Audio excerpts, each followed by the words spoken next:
Hello student, I am बाबी सरोज और आज हम एक इम्पॉर्टेंट टॉपिक के बारे में डिस्कस करेंगे। स्टूडेंट, आज हम बात करेंगे जेनेटिक्स के बारे में, जो कि क्लास 12th का एक इम्पॉर्टेंट टॉपिक है। अब फर्स्ट ऑफ ऑल अगर हम जेनेटिक्स की बात करें, जेनेटिक्स इसको हमको क्लास 12th में भी पढ़ना होता है, हाई स्कूल में भी पढ़ना होता है एंड बैचलर ऑफ साइंस में भी हमको स्टडी करना पड़ता है जेनेटिक्स के बारे में, जो कि जेनेटिक्स एक अपने आप में काफ़ी इंपॉर्टेंट टॉपिक है। और जेनेटिक्स में आपके जितने भी डाउट होंगे सब क्लियर कर दिए जाएंगे। फर्स्ट ऑफ ऑल जेनेटिक्स का मीनिंग समझेंगे कि जेनेटिक्स आखिर होता क्या है। जो जेनेटिक्स को हिंदी में हम आनुवंशिकी कहते हैं। आखिर आनुवंशिकी है क्या, इसके बारे में बात करें तो इसको सिंपल भाषा में जब इसको डिफाइन करते हैं तो कहा जाता है the study of heredity and variation. Student ध्यान देंगे, the study of heredity and variation is called as genetics. कुल मिलाकर के इसमें स्टडी करी जाती है किसकी, हेरिडिटी और वेरिएशन की स्टडी करी जाती है। इसी को हम जेनेटिक्स कहते हैं। स्टूडेंट कुल मिलाकर के सिंपल भाषा में कि जेनेटिक्स यानी कि इसको हिंदी में आनुवंशिकी कहते हैं। आनुवंशिकी क्या होता है, जीव विज्ञान की वह शाखा होती है जिसके अंतर्गत हेरिडिटी मतलब समानता, वेरिएशन का मतलब विभिन्नता, जिसके अंतर्गत समानताओं तथा विभिन्नताओं का अध्ययन किया जाता है, उसी को आनुवंशिकी कहते हैं। यानी कि जीव विज्ञान की वह शाखा है जिसके अंतर्गत समानताओं तथा विभिन्नताओं का अध्ययन किया जाता है, उसे क्या बोलेंगे, आनुवंशिकी बोलेंगे। कुल मिलाकर के the branch of biology which deals with the study of heredity and variation is called as genetics, उसे क्या बोलेंगे, जेनेटिक्स कहेंगे। कॉल्ड एज मतलब कहा जाता है। अब आगे बात करेंगे। फर्स्ट ऑफ ऑल हमने जेनेटिक्स के डिफिनीशन को समझा। अब जेनेटिक्स के डिफिनीशन में दो टर्म आ रहे हैं, उनकी बारे में पूरे डिटेल में डिस्कस कर लें कि दो टर्म कहना क्या जा रहे हैं। जैसे फर्स्ट ऑफ ऑल जो पहला जो टर्म है हेरिडिटी एंड सेकंड जो टर्म है वेरिएशन, इन दो टर्म का मतलब समझ ले तो हमको जेनेटिक्स का डिफिनीशन अपने आप क्लियर हो जाएगा। फर्स्ट ऑफ ऑल हम बात करते हैं हेरिडिटी की। किसकी बात करते हैं, हेरिडिटी। हेरिडिटी क्या होती है, देन सेकंड क्या है, वेरिएशन।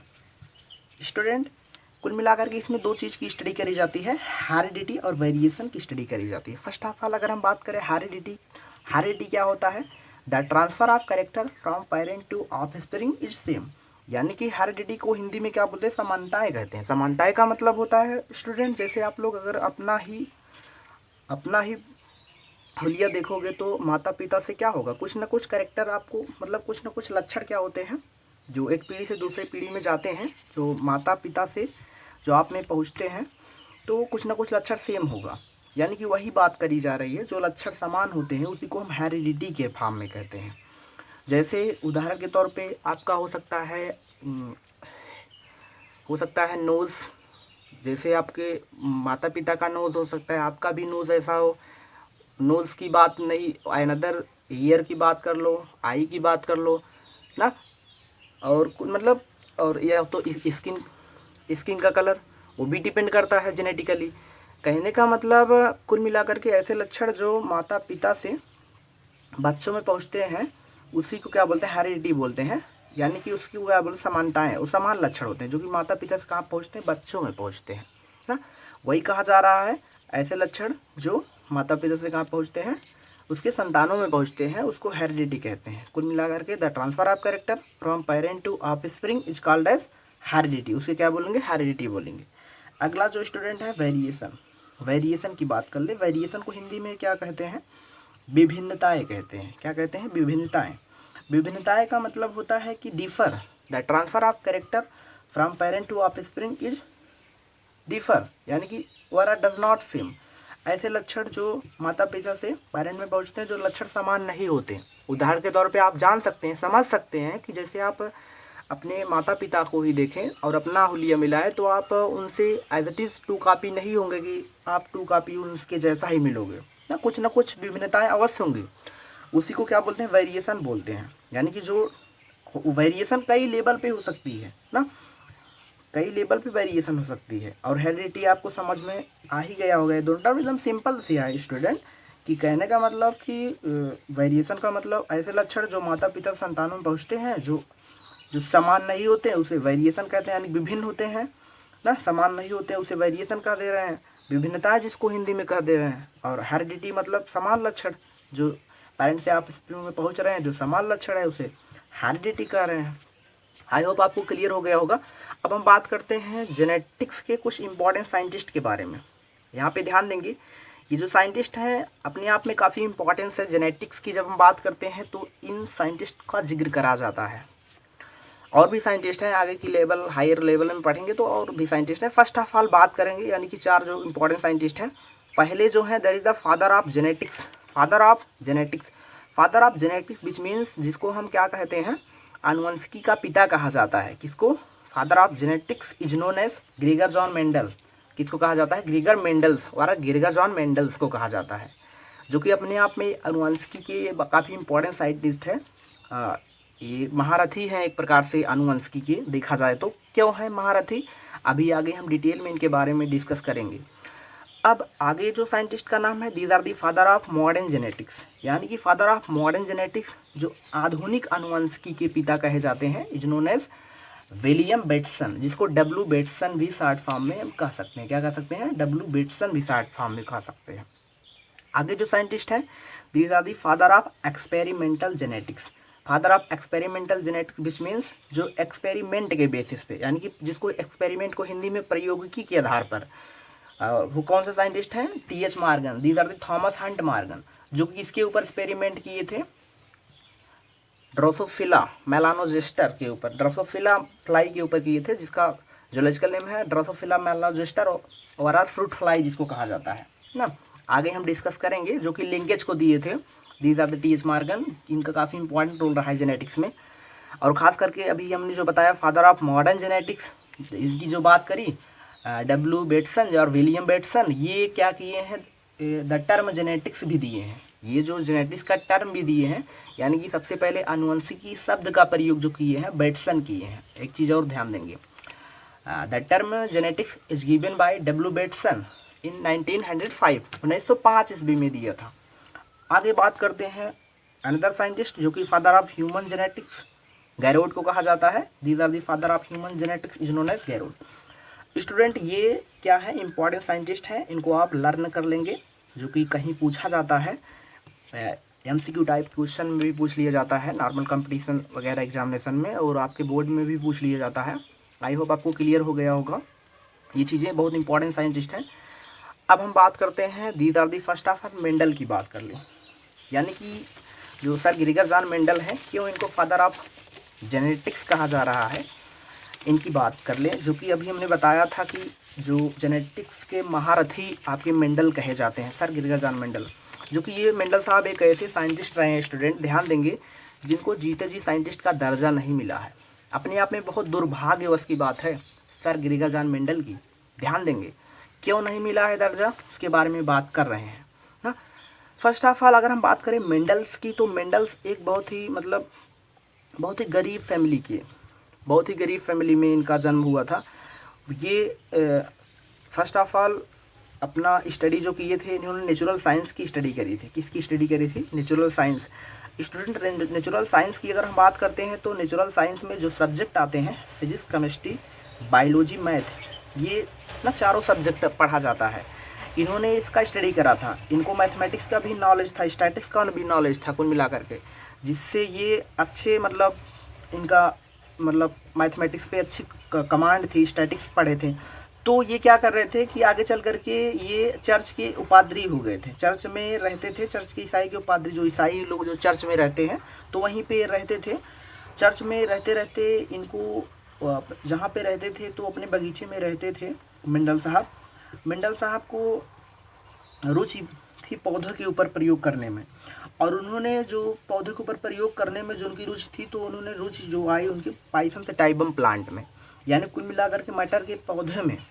क्यों मटर के पौधों में उनके एक्सपेरिमेंट किया, क्यों मटर के पौधे में उन्होंने प्रयोग करना प्रारंभ किया, उसका कारण है अभी हम बात कर रहे हैं। यानी कुल मिलाकर के इन्होंने, मेंडल साहब ने पी प्लांट के ऊपर एक्सपेरिमेंट करना प्रारंभ किया। अब ये एक्सपेरिमेंट कर रहे थे, करके इन्होंने अपनी एक पत्रिका में, इनकी एक पत्रिका थी, जैसे लोग क्या अभी समय बुक जो पब्लिश करवाते हैं, उस समय इतना वो नहीं था। ये पत्रिका में अपना पूरा जैसे वहाँ पे उन्होंने जब क्रॉस कराया था, यहाँ पे क्या कर रहे थे, ये क्रॉसेस कर रहे थे, संकरण कर रहे थे। क्रॉसेस क्या है आगे हम बात कर रहे हैं, पहले एक चीज़ जान लेंगे कि क्या क्या चीज़ हो रही है। फर्स्ट ऑफ ऑल जैसे वहाँ पे फिनोटाइप जीनोटाइप रेशियो निकाल रहे थे, जैसे फिनोटाइप जीनोटाइप 3:1, 1:2:1 एंड 9:3:3, मतलब काफ़ी रेशियो निकाल दिए थे। रेशियो निकाल करके अच्छे से पत्रिका में ये अपना पब्लिश कर रहे थे ना। अब वहाँ पे क्या हो रहा था, इनका जब पत्रिका पहुँच रहा था तो साइंटिस्ट लोग वहाँ पे ध्यान ही नहीं दे रहे थे मेंडल साहब के ऊपर ना। अब मेंडल साहब के ऊपर जब साइंटिस्ट लोग ध्यान ही नहीं दे रहे थे, क्यों नहीं दे रहे थे ध्यान, उसका भी रीज़न है। क्योंकि वहाँ पे चार्ल्स डार्विन नाम सुने होंगे आपका। चार्ल्स डार्विन की एक बुक थी जिसका नाम है origin of species, SPECIES, origin of species. ये ओरिजिन ऑफ स्पीसीज बुक जो थी उस समय तहलका मचाए हुई थी। किसके ऊपर? इवोल्यूशन के ऊपर, यानी जैव विकास के ऊपर। उस समय साइंटिस्ट लोग जैव विकास के ऊपर ध्यान दे रहे थे, इनका कोई ध्यान ही नहीं दे रहा था सर गिरजान मेंडल का, जिस वजह से इनका सभी साइंटिस्ट लोग कुछ देख ही रहे थे और कुछ लोग देख रहे थे तो इग्नोर कर दे रहे थे, सोच रहे थे ये क्या है, मैथमेटिक्स का जो भी कॉन्सेप्ट इन्वॉल्व था तो उतना ध्यान ही नहीं दे रहे थे। एक साइंटिस्ट ने इनकी पत्रिका को ध्यान से देखा, मतलब जिनका नाम था देयर आर नाइगेली स्टूडेंट। नाइगेली ने इनकी पत्रिका को देखा और देखने के बाद देखा तो इन्होंने सोचा कि ये तो काफ़ी अच्छे साइंटिस्ट हैं। तो इन्होंने क्या करा, जो भी रेशियो ये निकाले थे पी प्लांट के ऊपर, तो इन्होंने हिरेसियम प्लांट की सीड दे दी है इन्हीं की पोटली में, इन्हीं की पत्रिका में हिरेसियम प्लांट की सीड दे करके इनको क्या कर दिया कि पत्रिका पुनः इन्हीं के पास पहुंचाई। किसके पास? सर गिरजान मेंडल के ऊपर। और इसी में लिखा, नाइगेली ने मेंशन करा, बाकायदे लिखा भी था कि जो आपने एक्सपेरिमेंट पी प्लांट के ऊपर किया है यही प्रयोग सेम एज इट इज इस सीड पर करिए। अब ये जब सीड इनके पास पहुंचा, इनके पास सर गिरजान मेंडल के पास, यानी कि मेंडल को रिप्लाई भी मिला। मेंडल काफ़ी खुश हो गए कि कम से कम कोई तो कुछ रिप्लाई दिया। फिर मेंडल जब उसको ओपन किए तो काफ़ी खुश हुए कि इसमें इसको सीड मिले जो इनको एक्सपेरिमेंट करना था इस सीड के ऊपर। पुनः मेंडल ने क्या करा, जैसे ही पी प्लांट के को मतलब किया था तो उसी प्रकार से इस प्लांट में, यानी कि जो हिरेसियम प्लांट के सीड दिए थे इसके ऊपर एक्सपेरिमेंट करना प्रारंभ कर दिया। सेम उन्होंने क्या करा, जैसे इसमें संकट करवाया था, इसमें उसी प्रकार से इसमें भी संकट करवाए। क्या संकट है, कैसे है, आगे हम बात कर रहे हैं डिटेल में। केवल अभी आप कहानी सुनो कि मेंडल को फादर ऑफ जेनेटिक्स कहा जा रहा है, क्यों उनको दर्जा नहीं मिला साइंटिस्ट का, उसके बारे में हम बात कर रहे हैं, ध्यान देना। अब यहाँ पे इन्होंने जब इसके ऊपर एक्सपेरिमेंट करा हिरेसियम सीड प्लांट के ऊपर, तो उनको उतना अच्छा रिजल्ट क्या, मतलब रेशियो काफ़ी गड़बड़ आने लगा। जो रेशियो उस समय आए थे काफ़ी बड़े बड़े रेशियो आने लगे, जिससे मेंडल काफ़ी परेशान हो गए। मेंडल सोचे कि मेंडल साहब ने ये सोचा कि जो लगता है हम एक्सपेरिमेंट पी प्लांट के ऊपर कर रहे थे, जो पी प्लांट जो मटर के पौधे के ऊपर जो हम कर रहे थे, वो शायद लगता है गड़बड़ है, वो कुछ नहीं है सब शायद ना। मेंडल साहब डिमोटिवेट हो गए कुल मिला करके।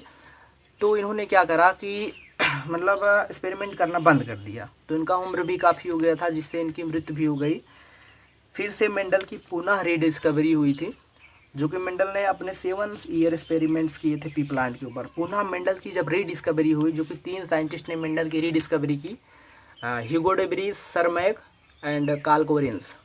ये 3 साइंटिस्ट ने मेंडल की रीडिस्कवरी की, जिसे पता चला कि साइंटिस्ट मेंडल साहब ऐसे ऐसे करके गए हैं।